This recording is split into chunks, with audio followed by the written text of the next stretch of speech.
Hello, this is Tarnish with Dark Creek Gaming with our heroic guide for Elerethe Renferal. Alright, well with Elerethe there's a lot of mechanics, but I'm going to go over the three basic ones. The biggest ones in my opinion is feeding time with the Vile Ambush, necrotic bend placement, and twisting shadows placement. More than likely this is where you're going to have issues with this fight.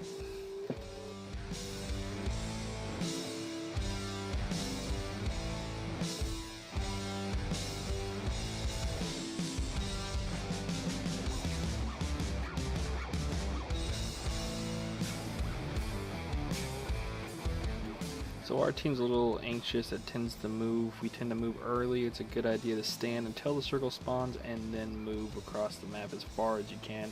In Mythic that is a very big deal.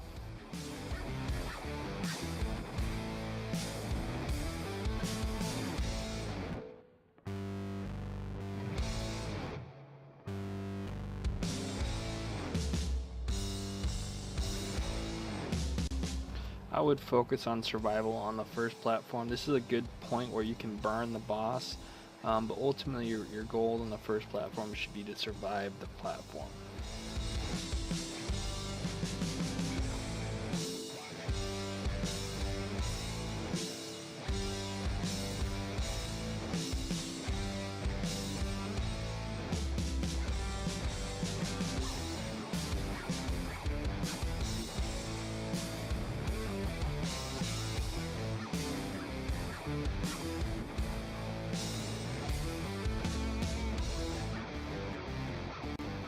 Keep in mind that these spider ads do buff the boss, make them do more damage, so you want to aim them down as quickly as possible and set up for this next phase, which is the hardest phase for most groups.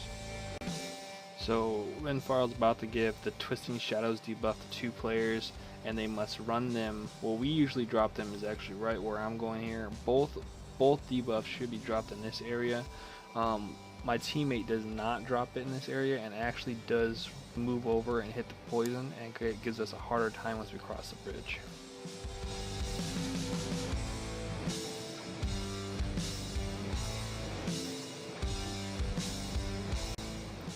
Now if you have a warlock, this next point will make it a lot easier. So basically what we do is we use the warlock portal and we teleport across here, spawning less spiders on the way. All the swirly are from our tornado placements. We put one where it shouldn't have, and now we have to dodge all these poisons, which gives us a whole extra mechanic to the fight. Ultimately, if you do everything perfectly, you should very rarely ever see those. So we messed up. This is actually a very messy version of the fight. We were still able to down her, but it took a lot more coordination, a lot more effort than it should have. Again, I think there's another point coming up here soon. We drop a tornado in the wrong spot. Tornadoes or the twisting tornadoes, they need to stay away from poison. They need to be put on 2 separate sides. Every time you put them closer, you get those spawns there. The poison spits at you, and the poison does like 1,000,000 damage. So it's not something to joke around about. So it can actually wipe your group. If you get it at the wrong time, then it will wipe your group. So we usually lust at this phase once we get everything cleaned up. Now, as you can tell, since we messed up on our tornado placement, we're not able to take advantage of our lust. So we're now running around dodging green instead of DPSing the boss, which we should have very cleanly DPSed it. And it was all due to that tornado I'm running by right now. If that tornado was put in the right spot, this fight would have been very, very, very easy. We would have had very little issues at all. But tornado placement is very important. So this is kind of a good guide to show you what not to do. So I hope you take a lot from that.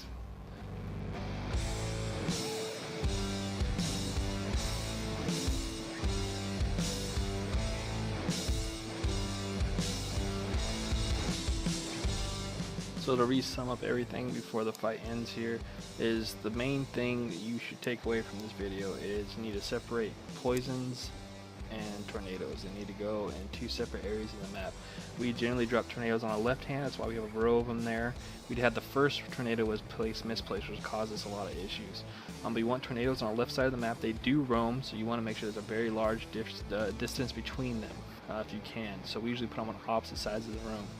You will get one more spider phase on this platform, which will cause you to have to run back and forth, repeating time and the ambush mechanic. Again, I'm not sure if you guys have tried it on Mythic yet, but Mythic, all these mechanics are seriously tuned to do a lot more damage. You cannot mess up at all. But yeah, so the main priority, again, is tornadoes and poison placement. If you can master that and survive the gusting lens mechanic on the first platform, you pretty much got to kill. Even if she jumps to the third platform, which if you're first progressing through, she will jump one more time. You should be able to finish her off very quickly on that last platform. If this video helped you at all, please subscribe and like. Thank you.